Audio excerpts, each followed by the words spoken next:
Please welcome Lin Yang, founder of The Innovators, Kevin Miller, Director of Public Policy at ChargePoint, and Alex Rodrigues, CEO at Embark Trucks. Hello, everyone. Welcome, everyone. My name is Lin Yang, founder of The Innovators, the first virtual and visual innovation ecosystem for all innovators. Today's session is about technology innovation and the future of mobility, which is very important to each one of us, not only in our daily lives, but also will reshape our future cities, society, and future of work and our environment.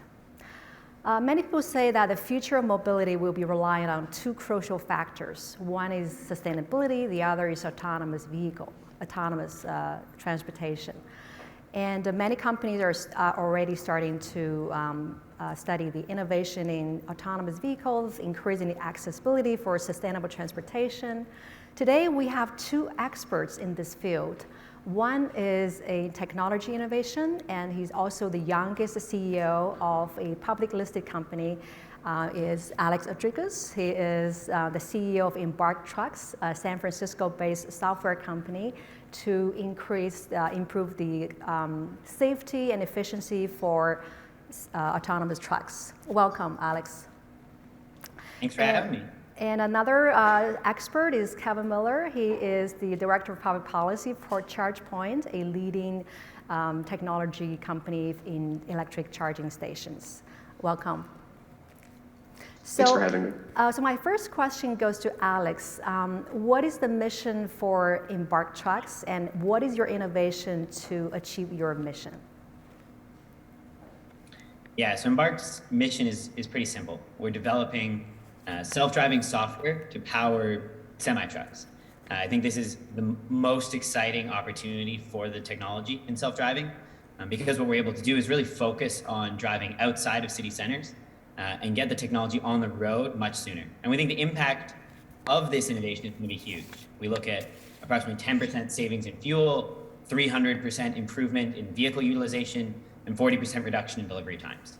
So we see this as something that's going to be really important to sustainability and to long-term U.S. competitiveness. Great. So Kevin, I think for us, I think everybody knows to achieve more adoption for electric vehicle, the charging infrastructure is very important. Tell us, what is the state of the charging infrastructure right now nationwide? I understand your company has a lot of partnerships with different Goldman Sachs, Toyota. How are your initiatives contributing to that infrastructure building nationwide?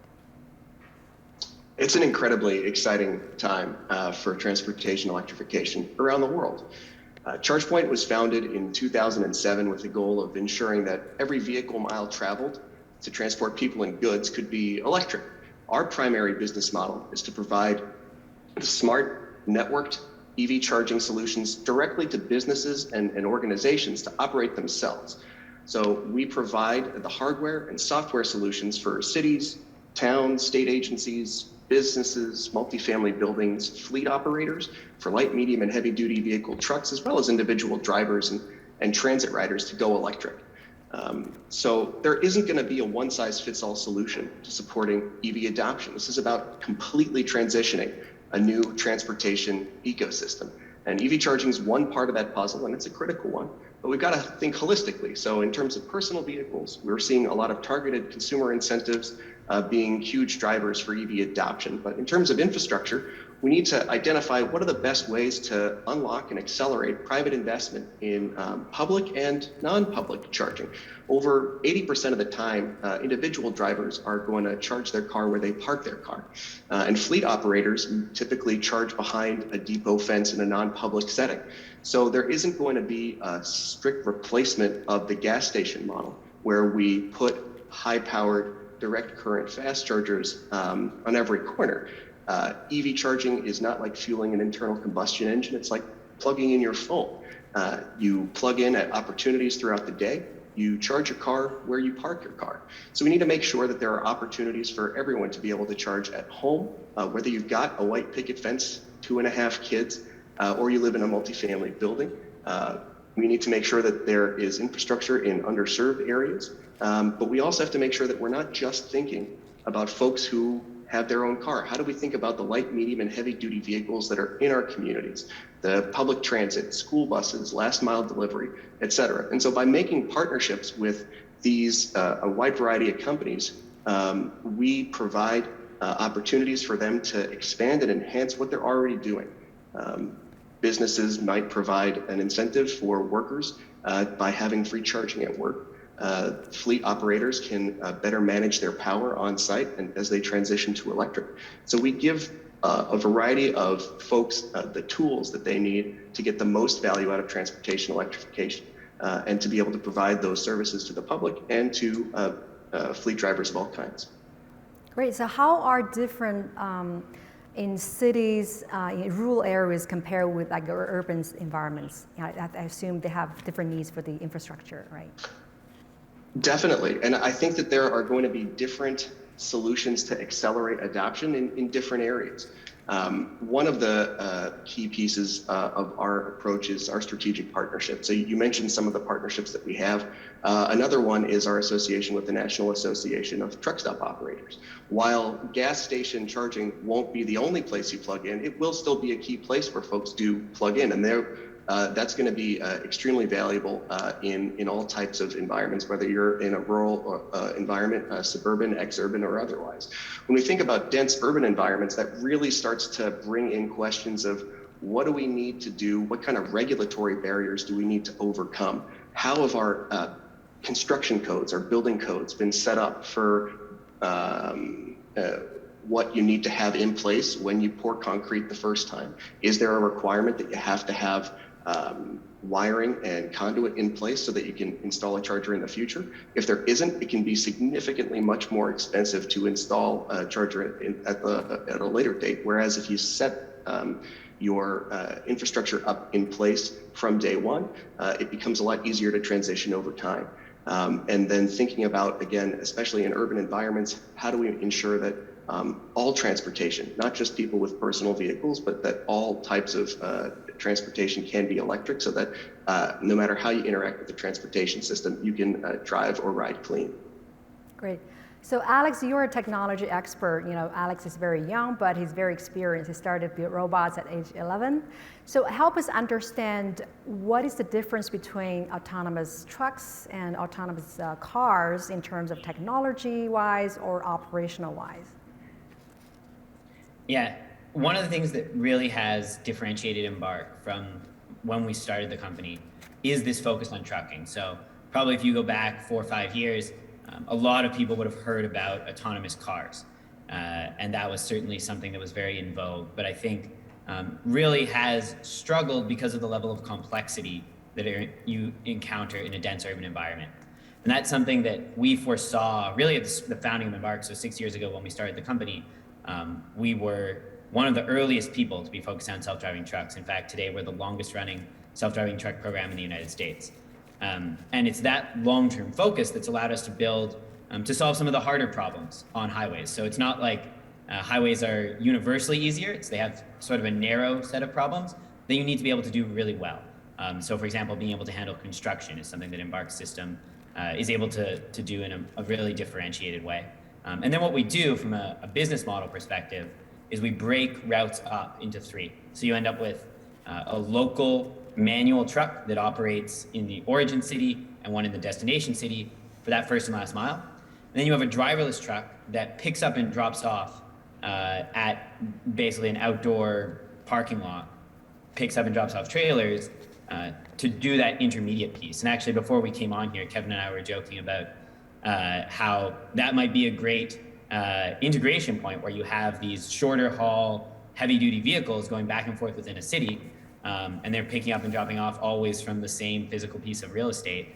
And we're actually already at Embark starting to explore the idea of can those shorter hauls be done with electric trucks, and so that I think is definitely an interesting concept when you think about how do we make it even more sustainable than what we can do just simply by driving more efficiently. So how do you think the self-driving technology will be, disruptive to the whole transportation industry? Self-driving is really going to be pretty transformational. I think maybe the best way to understand it On the on the truck side at least, is really to think about able to deliver air freight speeds at close to rail prices, right? So you're used to having these three different modalities with progressively faster deliveries, but at dramatically higher expense. What a driverless truck allows you to do is really get the best of both worlds, where we're driving now with, we estimate, about 40% savings on the overall system, about 80 cents on the $1.76. And then at the same time, we're making deliveries happen much, much faster because we're not limited by the 11 hours of service that constrain a human driver. You're able to go 24/7. So I think between those two things, we're going to see a huge improvement in overall efficiency. And actually, the Department of Transportation did a study last year that estimated that driverless trucks would lead to an increase in overall U.S. employment because it would make our manufacturing, our resource extraction, our sales and commercial industries so much more effective. Great.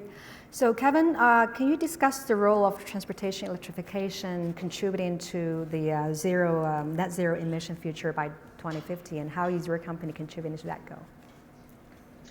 I think we were built around meeting and exceeding those types of goals, because transportation electrification is an amazingly powerful tool to significantly reduce emissions from the tailpipe, but that's really only part of the equation. Smart networked EV charging is going to play a key role in on-ramping the significant amount of distributed renewable energy that we need and are currently planning to bring onto electric grids around the world.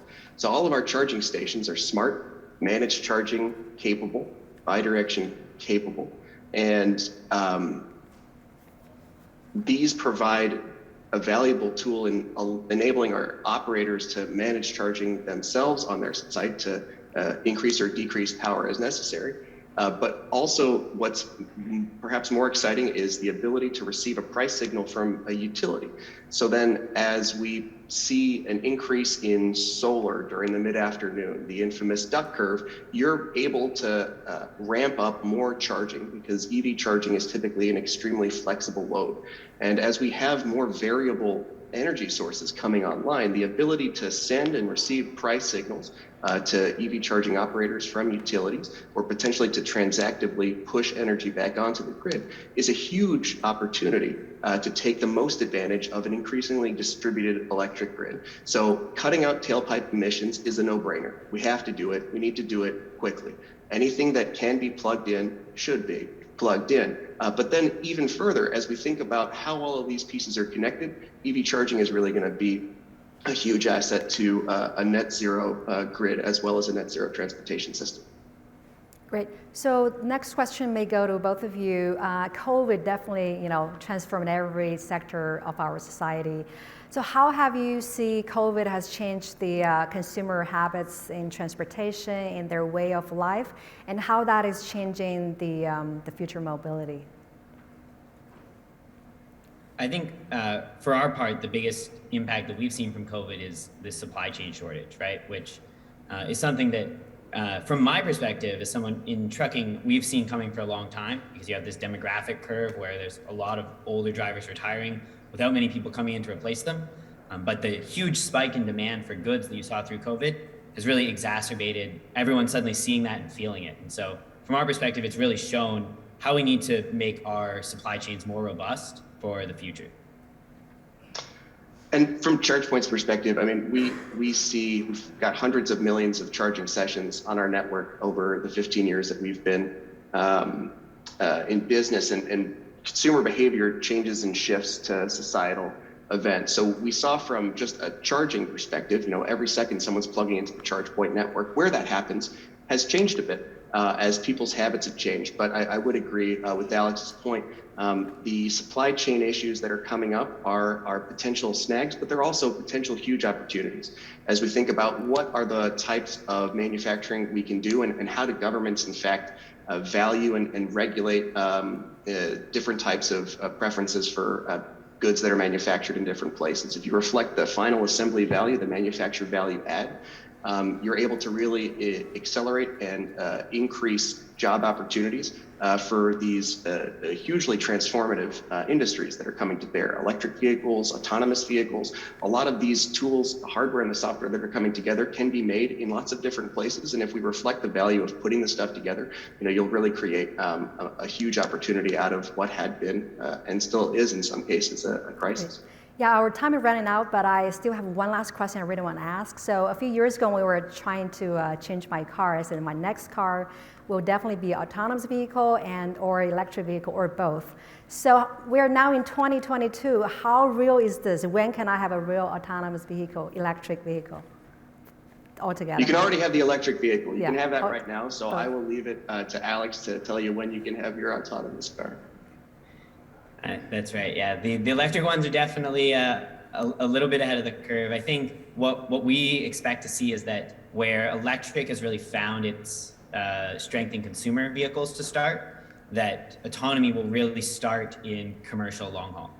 And so I think that's something you're really starting to see reflected. And we're I think in the very final stages now. Embark has trucks on the road, moving freight commercially for a number of major carriers. And I think in the next couple of years, you're going to start to see that happening at really big scale, but first in trucking. And so I think it'll be interesting to see those two converge with the longest, biggest, heaviest, most expensive loads being autonomous and sort of the shortest, most common loads being electric, and seeing that come together in the latter part of the decade. That's an interesting point, Alex. I mean, I think you're seeing the opportunity for the heavier duty, for the longest haul trucks to be electric come in different parts of the world, depending on not just the battery density or the price per kilowatt hour, but then also as we think about what are the regulatory environments that we've created. So in Canada, on the west coast of the United States, they have a clean fuel standard where the intent is to incentivize lower carbon intensive fuel types. And these types of programs and regulatory structures don't appreciably impact the price at the pump, but they do incentivize investment in lower carbon intensive fuels. And so in those cases, all of the truck companies that are putting out electric models, they're looking for the regulatory environments to deploy those types of solutions where the regulatory environment is most welcoming. So, it is at a different scale, but the electric on the heavy duty side is possible, is capable, it works. And as you pointed to, the convergence kind of depends on the decisions that we make, as a society. Great, thank you so much, Alex and Kevin, and great pleasure to talk to you. That's it. Thank you.